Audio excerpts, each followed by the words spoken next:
At first light in Hakodate, a Soviet interceptor sat on Japanese soil and every Cold War lever started moving. But the real shock didn't happen on the runway. It happened on the workbench. In any case, this is the technical reveal. We'll walk through the dismantling, the packaging, and the findings. Heavy steel over exotic alloys, vacuum tubes over microchips, speed over staying power.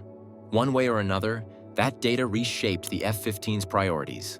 Look-down radar, energy management, and a networked kill chain built to exploit the Foxbat's gaps. Before we move on, please take a moment to subscribe to the channel and like the video. Why did a bent landing gear leg matter more than any threat of Soviet reprisals? Because it created a lawful reason to move a sensitive aircraft from a civilian strip to a base where access could be managed without a public breach. A Soviet MiG-25 sat at Hakodate, and within hours, Japan received two incompatible requests. Moscow wanted the aircraft and the pilot back at once. Washington asked to see the hardware. Japan had to honor sovereignty while not slamming the door on intelligence. Public briefings framed it as custody and safety. Private calls focused on how to touch the jet without burning a channel to either capital. The solution was a fiction within protocol. The nose wheel had taken damage on the overrun, and Hakodate's runway and services were not suited to recover and refly a Foxbat. It was therefore safer to relocate to Chitose Air Base for inspection and preparation for return. On paper, this was a maintenance move. In practice, it unlocked controlled access. Chitose offered a very Japanese arrangement. It was a joint facility. Japanese authorities retained custody on the manifest, and U.S. Air Force teams provided the tooling, the stands, and the subject matter expertise. Doors opened with both flags visible. Chain of custody logs were drafted so that every handoff read as stewardship rather than exploitation. Once inside, the choreography began. Fuel was drained to inert the tanks and reduce fire risk. Pylons were safed and wiring harnesses tagged. Panels were removed in sequence, each logged with location and orientation. Technicians photographed fastener patterns and connector types, then resealed access points with tamper-evident tape and docket numbers. By way of example, even the crates were part of the script. Components went into custom wooden boxes with clear windows and stenciled labels, so a Soviet receiver could see what was inside without arguing about substitutions.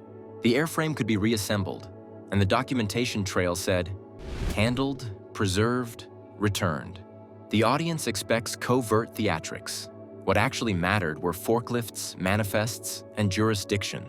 Logistics and paperwork opened more skin and wiring than any spy ring could have achieved in the open. The bent nose gear was the key that placed a Foxbat on a U.S. accessible workbench without a diplomatic crisis.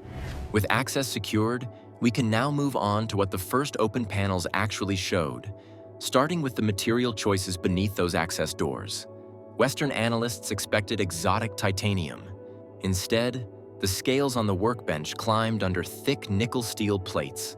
The first fasteners came out and the surprise was immediate. Primary structure in stainless or nickel steel alloys, with titanium tucked only where heat demanded it. Leading edges, hotspot frames, and select ducting. The myth said delicate aerospace metallurgy would be everywhere, but the airframe read like heavy industry. Large welded seams, simple stampings and forgings sized for heat soak and repeated loads.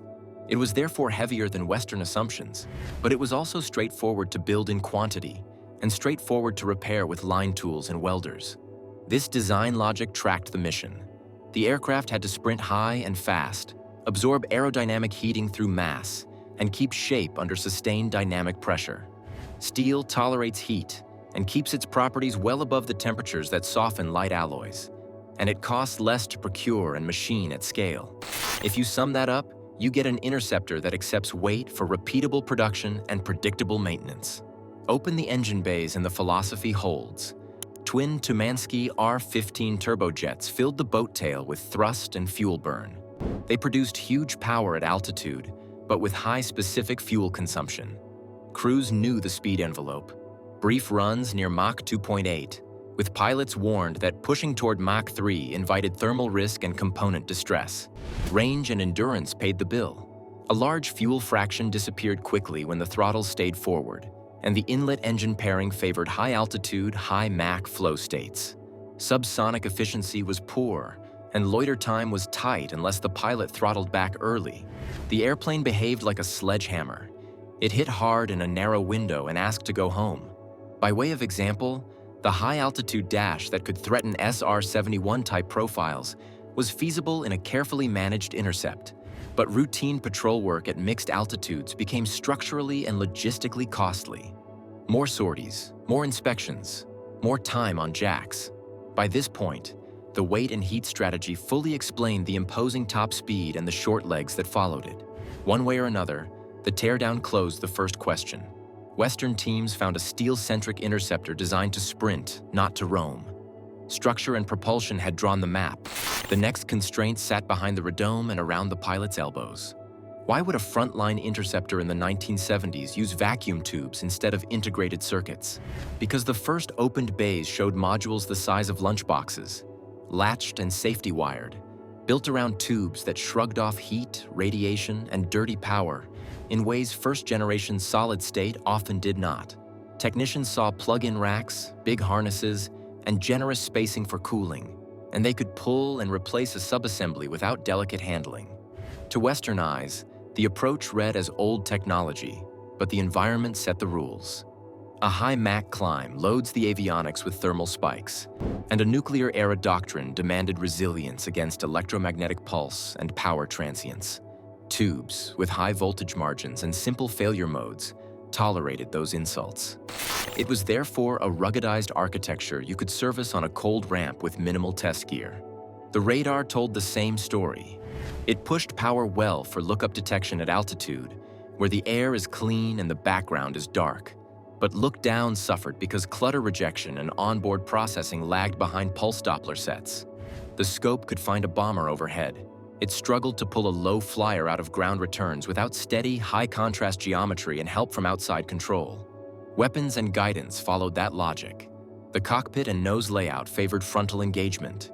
Ground-controlled intercept nodes fed vectors, altitudes, and timing, so the pilot arrived fast, high, and ahead of the curve.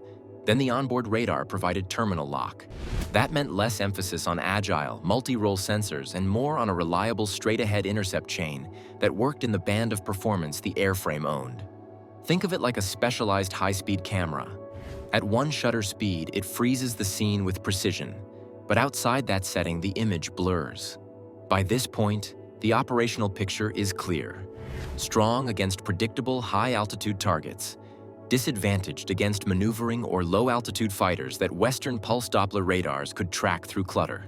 One way or another, this bent Western priorities toward look-down/shoot-down, sensor fusion, and AWACS-linked tactics that forced the Foxbat into its least efficient regime. The second payoff lands here. Vacuum tubes and limited processing weren't backward for the mission. They were mission-fit, with obvious trade-offs that narrowed the envelope. With structure, engines, and sensors defined, we can now connect the teardown to concrete shifts in Western and Soviet design paths. If speed was king, why did the F-15 win by seeing first and turning harder?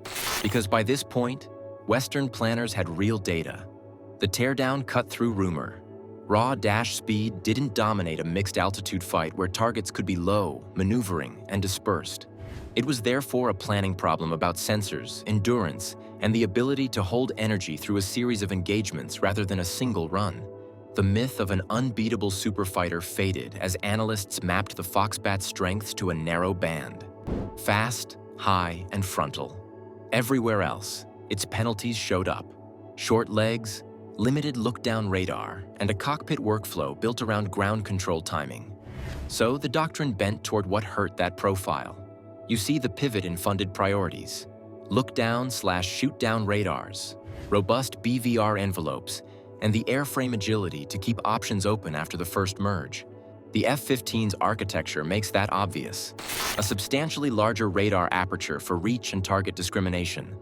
High thrust to weight for rapid energy gain and sustained turn rate so the pilot could convert altitude, speed, and angle without falling out of the fight.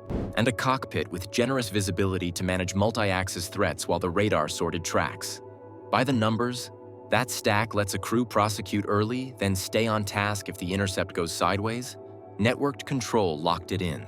AWACS stitched the air picture together and fed vectors that forced the Foxbat into inefficient choices. High and hot where fuel disappeared quickly, or low where its radar struggled in clutter.